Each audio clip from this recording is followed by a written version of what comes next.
Hi everybody and welcome to a special edition of The Shot Clock alongside Scott Bordow, Suns Insider. We have Jody Oehler from Fox Sports 910 AM. And we're going to talk to you a little bit about the Phoenix Suns and the draft because it is upon us.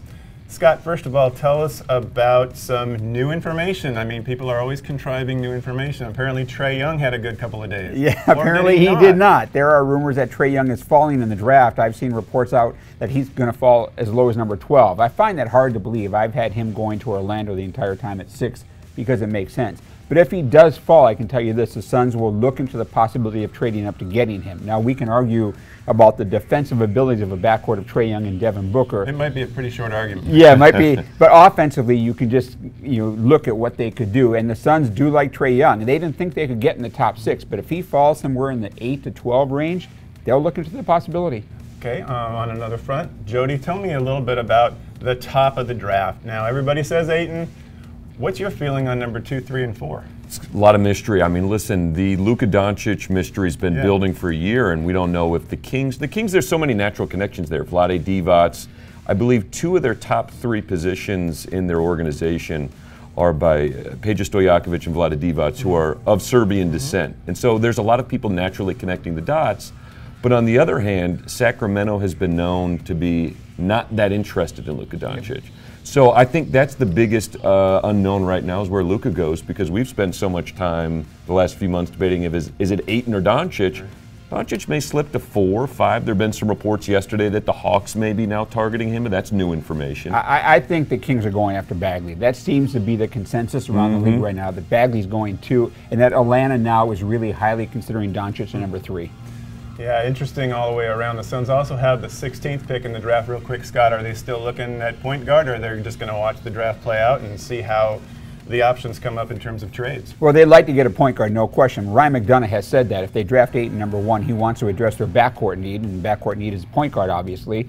They'll look to see how the draft, develops. But obviously, if a guy like Trey Young or Colin Sexton or even Shai Gilgeous-Alexander drops, they will make moves to go after them. This is why you collect assets, because you have the number 31 pick. You have Milwaukee's pick next year, Miami's pick. You have the assets to move up to grab a guy. So now we look at the free agent possibility. Jody, top of the class for Suns possibilities. I know obviously LeBron's off the board, but I mean, who do you think they might take a shot at if they do take Ayton? Listen, there's a couple restricted free agents that I think would fit the Suns perfectly in Aaron Gordon, Clint Capella, if DeAndre Ayton's not the choice. But since he's likely to be choice, Aaron Gordon, U of A connection, maybe there's an option there. The Magic had said. Where did you go to school? I'm a U of A guy. Oh, okay. Yeah. So there's the possibility that the Magic could match any offer for Aaron Gordon. I'm actually in favor of the Suns kind of sitting out this free agency. Really? I think that spending money for spending money's sake doesn't make a lot of sense. I don't think it's the worst thing in the world for the Suns to be back in the lottery a year from now. Maybe not in the top 3, but you need to continue. Between Ayton and Booker, I still think there's a piece missing for this team going forward. So if I were Ryan McDonough, I'd be looking to take on some contracts, and maybe looking to add more assets for the future and preserving some cap space maybe for next year or 2 years down the road. See, I really don't think the Suns are going to make a splash in free agency. I don't think they'll sit it out. But I think what they're going to do is target a couple of veteran shooters, guys who might cost $6-7 million a year. Like me. Like you, yes. It'll be a pay cut for you. But guys that can come in, shoot the 3, and fill bench roles or even a starting 4. I don't think they're going to go sign one guy for $25 million.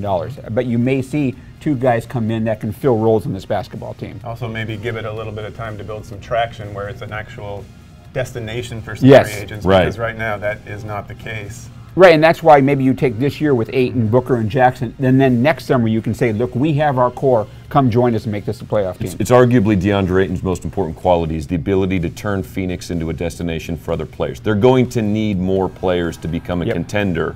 If Ayton can do that, regardless of what he does on the floor, it's going to be a huge win for the Suns. And he's got 2 personalities, so it shouldn't be. He has 3.